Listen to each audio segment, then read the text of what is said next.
knitting, sometimes crochet, and sometimes some other random fun things too. This is episode 65, and before we get started, I just want to say a quick thank you to everyone who's joining me today. Welcome to new viewers and welcome back to returning viewers. I also want to let you know where you can find me across all of the social media things. I am Nitty Gritty Vegan on Ravelry. You can go to traintrackfiberdesigns.com. That's where I have my artisan hand-dyed yarn shop. I have a yarn club right now that's open. It's called the Carousel Club, and it's a mystery yarn club. I have two Instagram accounts. I have one for Knit in the Zone, and then I also have one for Train Track Fiber Designs. And you can get all of the clickable links for everything I mentioned at knitinthezone.com. All right, so I think that's it. So I want to tell you guys what I'm wearing today. My shirt is not handmade. This is actually from Gap, and I got it like maybe a year ago on clearance, so they probably don't have it anymore. But I'm wearing handmade earrings, so I'm gonna take this off and show you. So these are crochet, and sorry if you hear Bella licking. I don't know what she's doing. So these are crochet, and I used crochet thread, and I used a tiny hook, and I don't know what size I used. It's one for like making doilies. It's like a tiny crochet hook. There was really no method to my process other than I think I did single crochet around the actual earring part. I got the just hoop at Michael's, and you see it's just like a hoop earring. I got the hoops at Michael's, and then the crochet thread, I just went around single crochet, and then I went back and I did double crochet in that, and then whenever I did the double crochet, I had the beads and put them on. And honestly, I'm not sure I did that right. I mean, it works, but I don't think that I did that correctly, because what I did was I actually strung all the beads on my yarn or crochet thread first, and then as I needed them, then I slid one up and used it. And I feel like there's a way you're supposed to do it where you actually put them on as you need them, but that's not what I did, because I just kind of made this up on the fly, and we're lucky that both match. So and then after I finished them, I took Mod Podge and I kind of like brushed that on them just to kind of stiffen them and make them have a little bit of shape to them, because they were like, you know, wishy-washy like. So yeah, so that's my earrings, and I made them several years ago, probably 4 or 5 years ago, and I just kind of forgot about them, honestly. And I was thinking the other day, I had said something about I needed to have some like knit or crochet jewelry, because like I feel like whenever I do this, like I want to have stuff to tell you guys about that I'm wearing that you can, you know, make or whatever too, because that's why you're here. You're not here for me to wear an Under Armour shirt. So I was thinking, oh, I need to make some stuff like that. And then it dawned on me, I'm like, dude, you have some earrings that you crocheted. So I have another pair too, and I'll wear the other ones next week, hopefully, if I can remember. But anyway, so yeah, that's my earrings. And so yeah, let's talk about Bella's harness real quick. I'm not stocking anything this week. I didn't really have a reason to stock anything because I have enough stuff that I'm making right now. I did actually look through the what's hot on Ravelry, and then I didn't see anything that was like super appealing to me. There's a lot of Stephen West stuff that's trending right now. I think he's doing his birthday sale. So if you're interested in anything Stephen West, definitely check it out. He has some type of sale going on. I don't remember. I saw on Instagram, but I don't remember what the sale is. But it's obvious because there's so many Stephen West things trending right now. So anyways, so not stocking anything new, but let's talk about Bella's harness. So last week I showed you guys this, and I told you that I would let you know how it fit her and, you know, what we kind of felt about it. So she loves it. And I need to make a few modifications, but I've done a thing already. So I'm going to insert a video of her right now so you can see how cute she is walking in it. She just loves it so much.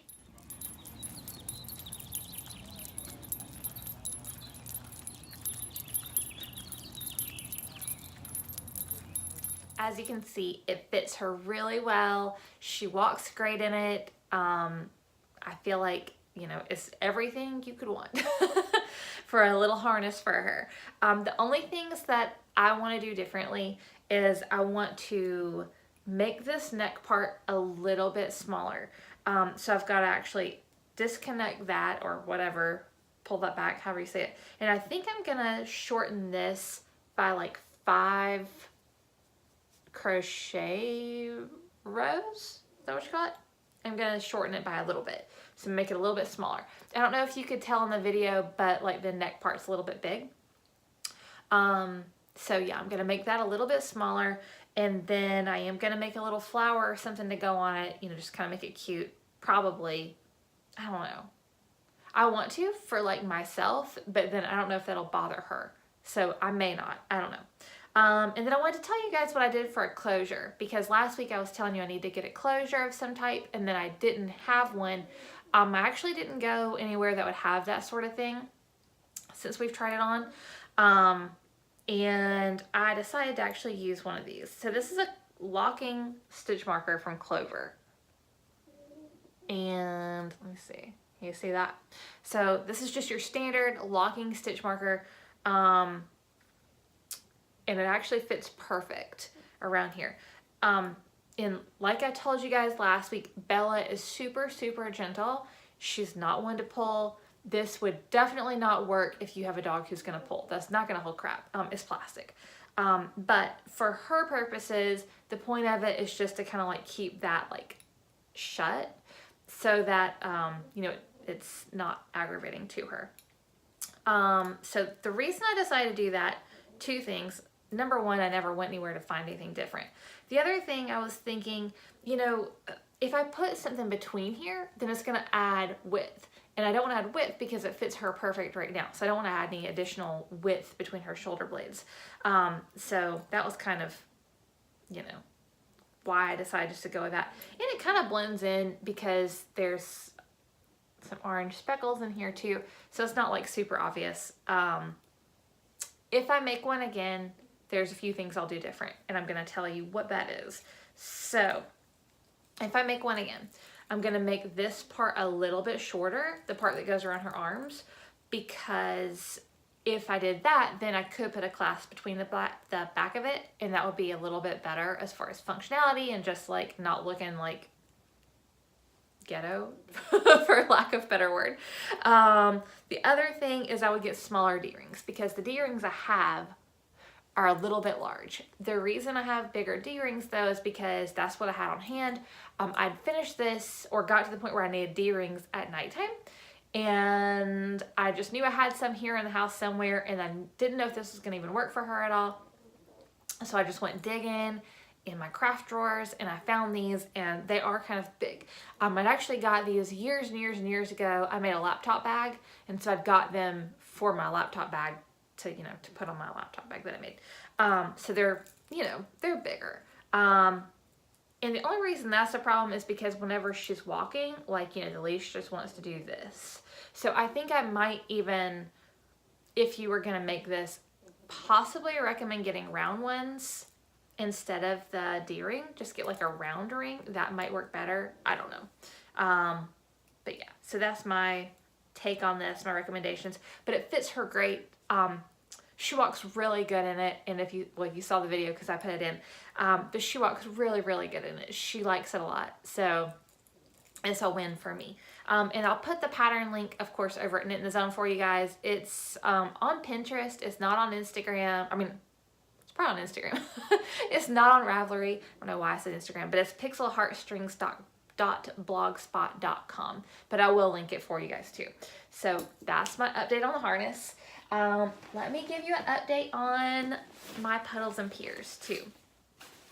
So Puddles and Piers is a raglan top-down V-neck sweater, pullover sweater by Alicia Plummer. And I just threw my bag, and hopefully that didn't hit the tripod. Sorry if it did. All right, so my bag's really heavy. I have a lot of crap in there. All right, so last time I showed you guys, I was up here. So that's what I had last week. So I've done a lot. So I've done that much more. And it's super fun. This is flying off the needles. I cast this on May, no. whatever that last Thursday in April was. So what was that, like the 27th or something? I don't know. It was the last Thursday in April. So I cast it on that night. And then I've just been going ever since. And this is actually Tuesday. So I'm filming, this is May 8th. But you guys are not going to see it until the 10th. But anyway, so yeah, I've made quite a bit of progress. So this is my progress from that last Thursday in April until the first Monday in May, or first Monday in May, I guess, because this is Tuesday. So that's my progress. It's gone super fast. I'm making the size 36. I did stay with the needle size recommended, so it's a 7 on the body and a 5 for the ribbing section. And I'm down in the ribbing, obviously. That's why there's such a big gap or big change of color. This is called Raindrop Ribbing. It is so pretty and it's so easy. It's an 8-row repeat, but there's only 2 like action rows, so it's super easy to like memorize and like know when you need to do something. I am using a row counter just because, you know, I don't want to get completely like sidetracked and not do the right thing at the right time. But there's no waist shaping on this. The only shaping there was just up, you know, to do the raglan shaping and the V-neck. A super easy pattern. It's been a pleasure to make. Let's see, what else do I want to say about this? Oh, the only thing I changed, I guess, it calls for you to knit 18 rows of your main color and then 2 rows of your contrasting color and then 18 rows again. And what I've done is 16 rows. I did that for 2 reasons. Number one, when I cast it on originally, I did do 18 rows and then I pulled it back because I felt like it looked like it was a little bit further for me than what I wanted it to be. And also, since I did kind of feel like that, I was like, that's a perfect opportunity to make sure that I have enough of my main color, because I dyed what the pattern called for yarn, but whenever I did that, I wasn't thinking like, hey, I always make stuff longer than it's supposed to be. So that might cause me to play yarn chicken at some point on the sleeves. I have one whole entire skein of yarn left for the sleeves though. So I should be sitting pretty, but who knows? But that's the only modification I made. It tells you to go to 3 inches on this section. I don't know if I will or won't. Well, I should say I don't know if I'll go further than that. I definitely am going to go to 3 inches and then I'm going to try it on, see how I feel about it. And then if I feel like I need to go a little bit further, then I can. But basically I'm pretty close to done with the body. So I love it. I'm very happy with it. And I'm using my new base for my shop, which is not in there yet. It's the Blythe DK BFL, and yeah, it's awesome. It's a superwash 100% BFL yarn, and I don't have it in the shop yet because I haven't actually dyed enough to go in the shop yet. But I wanted to get it. If you watched last week, then you know I wanted to get it, test it, see how the dye took to the yarn. Obviously, that's important. And then also I wanted to test it out and actually knit with it and see how I like it, you know, as far as wear and stuff and how it actually knits up. So I'm probably going to finish that and then actually like wear it, even if I have to like turn the AC on and wear it around the house and just kind of see and like move in it, because I want to see how it wears before I, you know, invest a lot of money in that and put it in the shop. Because if it wears bad, obviously I don't want to sell you guys something that's like not, you know, a good quality. I think it's nice so far. I like it a lot, but I kind of want to be able to have an opinion on it whenever I put it in the shop and tell you guys a little bit more about it. So anyways, that's where we're at on that. And that's the Petals and Piers pattern by Alicia Plummer. I think I already said that part. And then I have a new cast on. So it's living in this bag that I actually got at Kohl's. If you are in the US, definitely if you're in the Southeast US, then you probably know what Kohl's is. I don't know where all they have Kohl's, but Kohl's is like a glorified JCPenney. Yeah, but basically it's a little department store situation. Not like a nice like Macy's. Not like a nicer like a Macy's, but like, you know, maybe like one step down from that. But anyway, so it's cool. But the reason I even found myself at Kohl's at all is because I am a member of their rewards program. I can't remember what it's called. But for your birthday, they send you a $10 gift card, and then I also had a $5 rewards, and then I also had like a 30% off coupon. So basically I had money to spend there with no obligation, and I wanted to go see what I could find. I actually went in looking for a sports bra, which I did find, and then I had a little bit, you know how you do when you're in a store. You're like, well, I'm just gonna look around and see what else I can find real quick because this is basically free. So I found this. And this actually ended up being completely free if you want to look at it that way, because it costs like 15 bucks. But this is just a drawstring bag, and it can be a backpack if you are a person who wants a backpack. So these little straps remove and you can hook it down here and make it be a backpack, or I just made it be like a little bucket. But it's drawstring, and it's cute, and it's like 15 bucks, and there's no pockets or anything, but it's a perfect little knitting tote. So I have a pair of socks that are living in this, and the reason I'm not using my regular sock bag, my Chica bag that I always use, is because my, what's the one, flowers and hearts, or hearts and flowers, whatever they're called, socks that are on my Hawthorne base, or Knit Picks Hawthorne base, that's living in that. And because you feed the yarn through the bottom, I would have to cut that yarn to get that bag back for these socks. And I'm not interested in doing that because I do plan to, you know, make those socks at some point. I just want to break from them. So this is going to live in here. And this is what I've got so far. This is like totally lackluster. So this is what I have so far. The yarn's really pretty.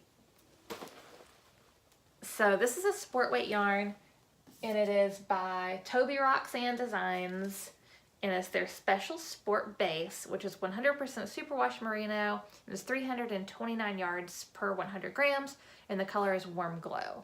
And this is the tag. I got this in a knit crate, I don't know what month. It was this year, an earlier crate this year. But yeah, so it's a sport weight yarn, and I'm making socks, but I haven't quite 100% committed, but I think I'm going to do the serpentine socks from Wendy D. Johnson. It's in that book that I show you guys every week that I didn't bother to bring because you guys are probably really tired of me holding that up. But I'm using different needles because first off, my sock needles are occupied. Second off, I'm using sport weight yarn, so I need to use a different size needle. So I'm using my Addi Turbo. This is a 2.25 millimeter needle, which is somewhere around the size 1 needle mark. The pattern does call for a size 2. I don't think that I want to use a size 2 though. That seems way loose for socks for me.